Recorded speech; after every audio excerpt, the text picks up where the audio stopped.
Hello दोस्तों, आज विकास के प्रमुख सिद्धांत को लेके हम आपके पास दूसरी क्लास आए हैं, जो हम अपने चैनल ज्ञान सेतु पर आपको यूपी टेट के सभी इम्पोर्टेंट क्लास जो CDP से रिलेटेड हैं, जो मैथ से रिलेटेड हैं, इनके बारे में हम चर्चा करेंगे और एक एक करके आपको देंगे। ठीक है, तो इस सीरीज़ में हमारी ये दूसरी क्लास है, जिसमें हम आपको विकास के प्रमुख सिद्धांत के बारे में आज बताएंगे।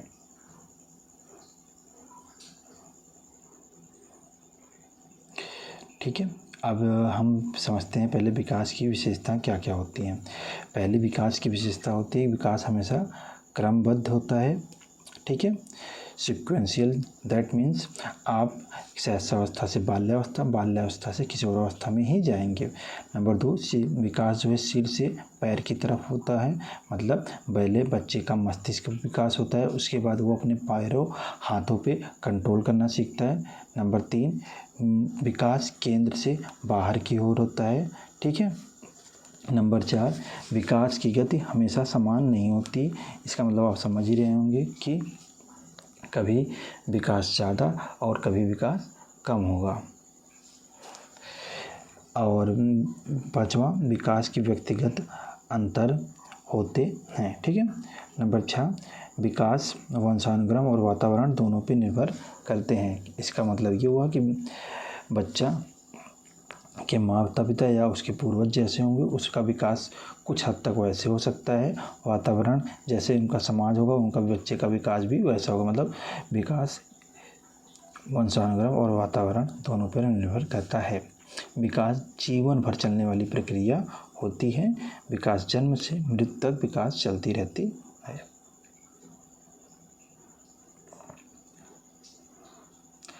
अब हम दूसरा टॉपिक विकास के सिद्धांतों का महत्व के बारे में समझेंगे कि जो बाल मनोवैज्ञानिक हैं, इन्होंने विकास के सिद्धांत देने की आवश्यकता क्यों पड़ी और इनसे हमें क्या सीखने को मिलेगा। इसके बारे में हम विकास के सिद्धांतों के महत्व को समझने के लिए इन पॉइंट को समझेंगे। ठीक है, विकास हमें ये बतलाते हैं कि हर बच्चे का विकास जो है अलग अलग कैसे विकसित होता है। मतलब विकास बच्चे अलग अलग तरह से कैसे विकसित होते हैं, इसके बारे में हमको बताएगा। शिक्षक को बच्चों की आवश्यकताओं को समझने में मदद करेगा। ठीक है, नंबर 3, शिक्षण विधियों को चयन में भी ये विकास के सिद्धांत महत्वपूर्ण योगदान निभाएंगे। नंबर 4, बालकों के व्यवहार को समझने में भी मदद मिलती है।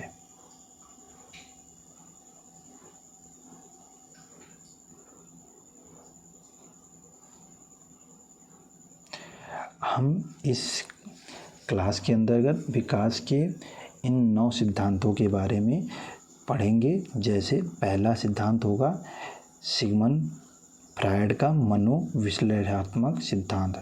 दूसरा सिद्धांत होगा एरिक एरिक्सन का मनोसामाजिक सिद्धांत। तीसरा सिद्धांत होगा कि पियाजे का संज्ञानात्मक विकास का सिद्धांत। चौथा सिद्धांत होगा वाइगोस्की का सामाजिक सांस्कृतिक सिद्धांत। 5वां होगा कोहलबर्ग का नैतिक विकास का सिद्धांत। 6ठा होगा बंडूरा का सामाजिक अधिगम का सिद्धांत। 7वां होगा स्किनर का प्रचलनात्मक या अनुबंधन का सिद्धांत। 8वां होगा पावलोव का शास्त्रीय अनुबंधन सिद्धांत। 9वां होगा थॉर्नडाइक का प्रायोगिक एवं त्रुटि का सिद्धांत।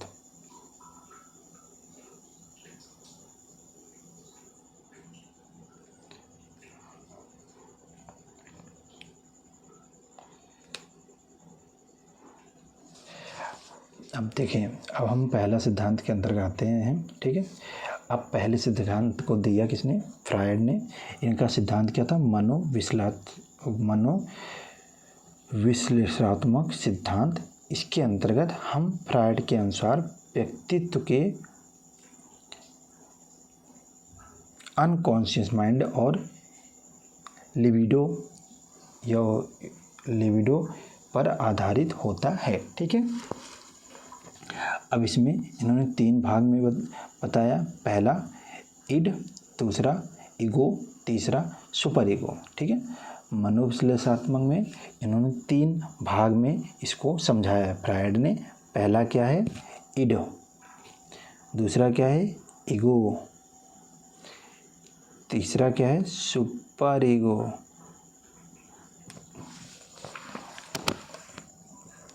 ठीक है, अब हम पहला समझते हैं कि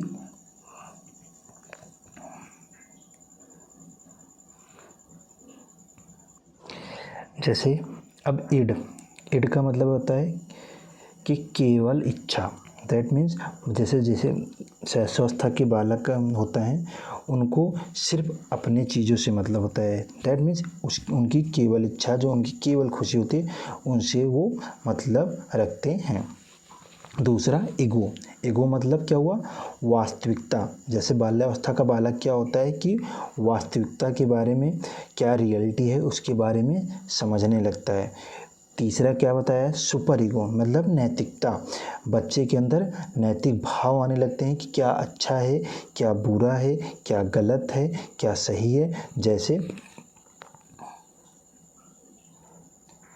कि बच्चा अच्छे और बुरे में समझ पैदा हो जाते हैं कि कोई व्यक्ति ये अच्छा है, कोई व्यक्ति खराब है, इसके बारे में जानकारी होने लगती है। नैतिकता के बारे में पता चला, किस बड़ों का आदर करना चाहिए। और जैसे एक छोटा बच्चा क्या होता है कि अपने खिलौने किसी को नहीं देता, लेकिन जब वही सुपर ईगो में जाता है तो वह ये सोचता है कि इस खिलौने से इनको खेलने को मिलेगा तो ये अच्छा खेलेंगे या सीखेंगे, या तो वो उसको देता है। दैट मीन्स वहाँ पे सुपर ईगो या नैतिकता के बारे में जानता है। अब हम समझेंगे फ्रायड के मनोसेक्सुअल अवस्थाएं। फ्रायड ने मनोसेक्सुअल अवस्थाओं में 4 अवस्थाएं दी हैं। पहली अवस्था मौखिक अवस्था, जो 0 से 1 साल मतलब जन्म से 1 वर्ष तक। दूसरी अवस्था उन्होंने गुदा की अवस्था दी, जो 1 से 3 वर्ष तक थी। फिर उन्होंने लिंग अवस्था दी, जो 3 से 6 वर्ष तक थी। फिर उन्होंने सुप्तावस्था दी, जो 6 से 12 वर्ष तक थी। फिर उन्होंने जनन अवस्था दी, जो 12 वर्ष के बाद थी। अब हम पहली अवस्था के बारे में, जैसे मौखिक अवस्था के बारे में समझेंगे कि मौखिक अवस्था में जन्म से 1 वर्ष तक बच्चा क्या करता है कि मुंह से चीज़ों को चूसना, दूध पीना और अंगूठा चूसना, इनकी आदि विशेषताएं होती हैं जब वह मौखिक अवस्था के अंतर्गत होता है। दूसरा गुदा अवस्था, गुदा अवस्था में वह नियंत्रण सीखना स्टार्ट कर देता है, उनके अंदर जिद्दीपना आ जाता है और अनुशासन का धीरे धीरे उनके अंदर विकास हो जाता है। दैट मीन कि बच्चा अगर हम किसी चीज़ के लिए रोकेंगे तो मान जाता है, किसी चीज़ के काम कहेंगे वो सुनने लगता है। इस वजह से उनको इस अवस्था को गुदा की अवस्था कहा जाता है। हम आते हैं लिंग अवस्था। इसमें 3 से 6 वर्ष के बालक आते हैं, जिनमें लड़कों में ओडिपस कॉम्प्लेक्स और लड़कियों में इलेक्ट्रा कॉम्प्लेक्स का विकास हो जाता है, जिसका तात्पर्य हुआ लड़के अपने माता के प्रति प्रेम और लड़कियां अपने पिता के प्रति प्रेम को जागृत करने लगते हैं, और जिससे उनके अंदर ओडिपस मतलब लड़कों के अंदर ओडिपस ग्रंथि कॉम्प्लेक्स का विकास और लड़कियों के अंदर इलेक्ट्रा कॉम्प्लेक्स का विकास होने लगता है। अब हम आते हैं सुप्तावस्था के बारे में। सुप्तावस्था जो 6 से 12 वर्ष तक होती है। इस अवस्था के अंतर्गत बच्चे पढ़ाई, खेल, मित्रता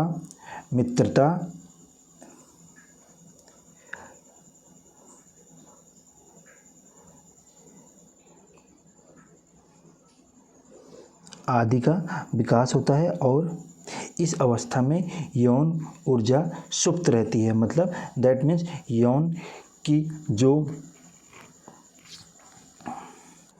यौन ऊर्जा सुप्त रहती है। इसका मतलब यौन ऊर्जा की जानकारी इन अवस्था में बच्चों की शांत रहती है। दूसरा, अब आते हैं पांचवा, जेनिटल स्टेज। इसका मतलब जनन की अवस्था। इसे हम 12 वर्ष के बाद मानते हैं।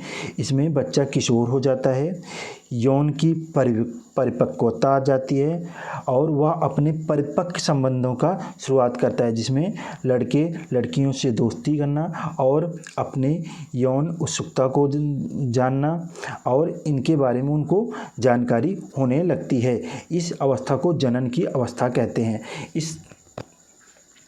इस तरह हमने फ्रायड के मनोसेक्सुअल अवस्थाओं की पांचों अवस्थाओं को पढ़ लिया, जिसमें उन्होंने पहली अवस्था बताई ओरल स्टेज। ओरल स्टेज मतलब मौखिक अवस्था, जिसमें बच्चे मुंह से चीज़ों को चूसना आदि, दूध पीना, अंगूठा चूसना आदि करते हैं। दूसरा हमने पढ़ा अनल स्टेज, जिसमें गुदा अवस्था। इसमें बच्चे अपने को शीघ्र नियंत्रण करना और जिद्दीपना और अनुशासन का विकास।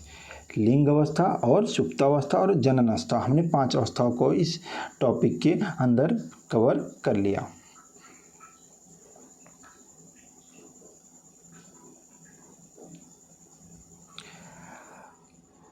अब हम आते हैं एरिक एरिक्सन का मनोसामाजिक सिद्धांत। ठीक है, हमने पढ़ लिया सिगमंड का विश्लेषणात्मक और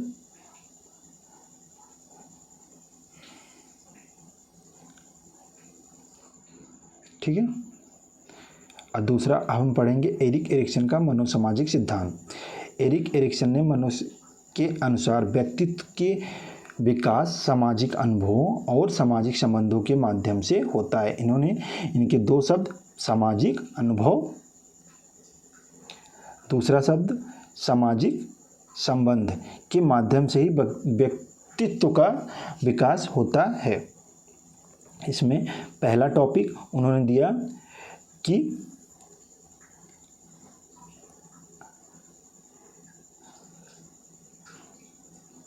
इन्होंने समाज को लेके अपने और आय के आधार पर इनको 8 भागों में बांटा।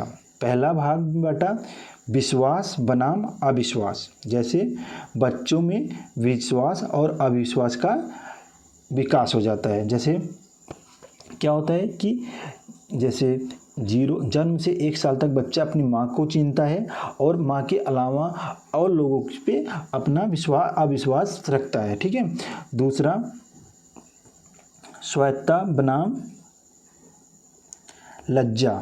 इसके अंतर्गत बच्चा स्वतंत्रता के बारे में या लज्जा के विकास के बारे में सीखता है। तीसरा पहल कर्म बनाम अपराध बोध। ये 3 से 6 वर्ष तक होता है। नई गतिविधियों में पहल करना और या अपराध बोध के बारे में जानकारी पाना। चौथा परिश्रम बनाम हीनता, 6 से 12 वर्ष। ठीक है। इसमें परिश्रम, उपलब्धि की भावना और हीन भावना का विकास होता है। 5वां पहचान बनाम भूमिका भ्रम, 12 से 18।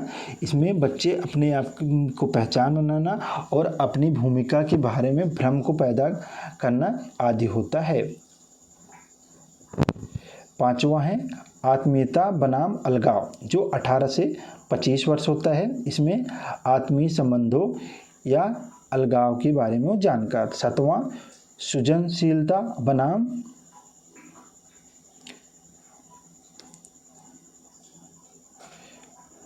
शब्द क्लियर नहीं है, लेकिन ये 25 से 60 वर्ष तक होते हैं। संपन्न के लिए या योगदान में होता है।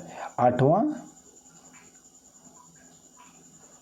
इंटेग्रिटी वर्सेस डिफेंस, जो 60 वर्ष के बाद आते हैं।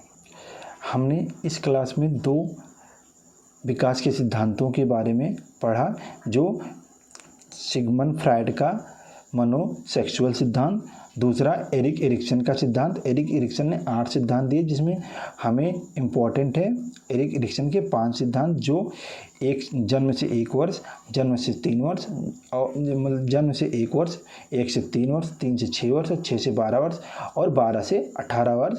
इन्हीं के महत्व अधिक हैं हमारे 1 से 5 के पेपर के लिए। ठीक है।